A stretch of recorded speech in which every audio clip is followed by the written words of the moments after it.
جس طرح سیدنا آدم علیہ السلام کو ابو البشر کہا جاتا ہے کیونکہ آپ تمام انسانوں کے باپ ہیں، اسی طرح شیطان لعین کو ابو الجن یعنی جنوں کا باپ کہا جاتا ہے، جن کے لغوی معنی ہے نظر نہ آنے والا، کیونکہ جنات کو ان کی خواہش کے مطابق اللہ تعالیٰ نے انسانی آنکھوں سے مخفی رکھا ہے، اس لیے ہمیں جنات ظاہری آنکھوں سے نظر نہیں آتے۔ اس کے علاوہ علماء کرام فرماتے ہیں کہ انسانی آنکھ کے اوپر ایک ایسا پردہ ہمہ وقت تنا رہتا ہے جو انسانوں کی نگاہوں سے دوسری مخلوقات کو پوشیدہ رکھتا ہے، لیکن اگر یہ پردہ ہٹ جائے تو انسان جنات اور دوسری مخلوقات کو انہی آنکھوں سے دیکھ سکتا ہے۔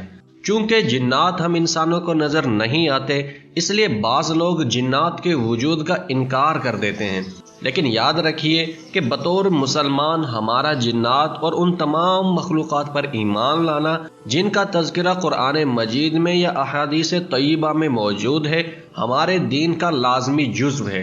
اس لیے جب کوئی شخص جنات، فرشتوں، حوروں، جنت یا دوزخ میں سے کسی ایک بھی شے کا انکار کرتا ہے تو در حقیقت وہ قرآن مجید کی آیات کا انکار کر رہا ہوتا ہے، جس کی وجہ سے اس کا ایمان ضائع ہو جاتا ہے۔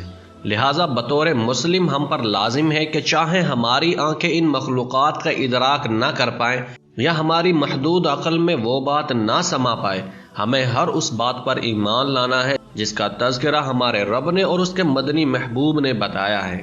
دوستو، احادیث طیبہ کی روشنی میں ہمیں معلوم ہوتا ہے کہ جب ایک انسان دنیا میں پیدا ہوتا ہے تو اس کے ساتھ 9 جنات بھی دنیا میں پیدا ہوتے ہیں، جس سے ایک بات صاف ظاہر ہے کہ جناتوں کو انسانوں کے مقابلے میں 9 گنا برتری حاصل ہے، لیکن اگر غور کیا جائے تو یہ تعداد 9 گنا سے کہیں زیادہ ہوگی، کیونکہ انسانوں کی اوسط عمر 60 برس ہے، جبکہ بعض جنات کی عمر 1000 برس سے بھی تجاوز کر جاتی ہے۔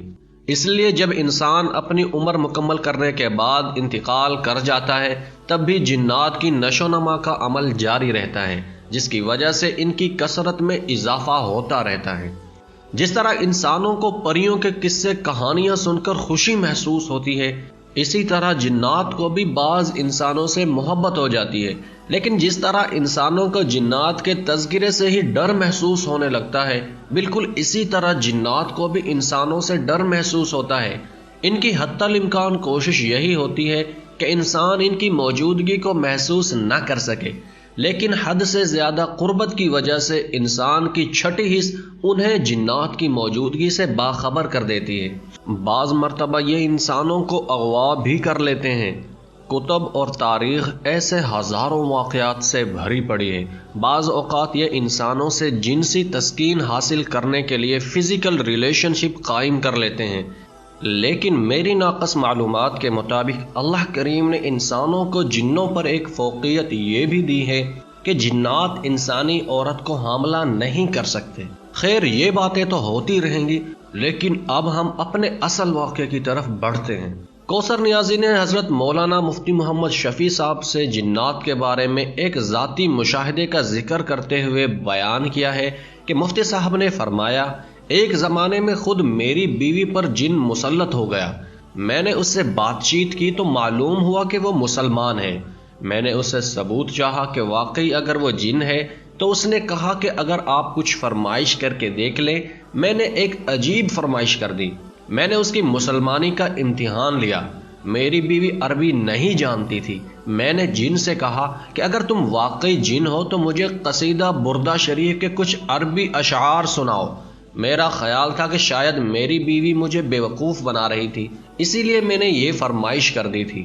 لیکن جب جن نے قصیدہ بردہ شریف کے عربی اشعار سنانا شروع کیے تو میرے پاؤں تلے سے زمین نکل گئی، کیونکہ اس مسلمان جن نے فر پورا قصیدہ سنانا شروع کر دیا تھا اور میں حیرت کا بت بنا سب دیکھتا ہی رہ گیا۔ ویسے دوستو، آپ کا اس مخلوق کے بارے میں کیا خیال ہے؟ ہمیں کمنٹ میں ضرور بتانا۔ آج کی یہ ویڈیو یہیں تک تھی۔ مزید ایسی انفارمیشنل ویڈیوز دیکھنے کے لیے ہمارے چینل اسلامی کلب کو سبسکرائب کر دیجئے تاکہ مستقبل میں ہمارا رابطہ بنا رہے۔ شکریہ۔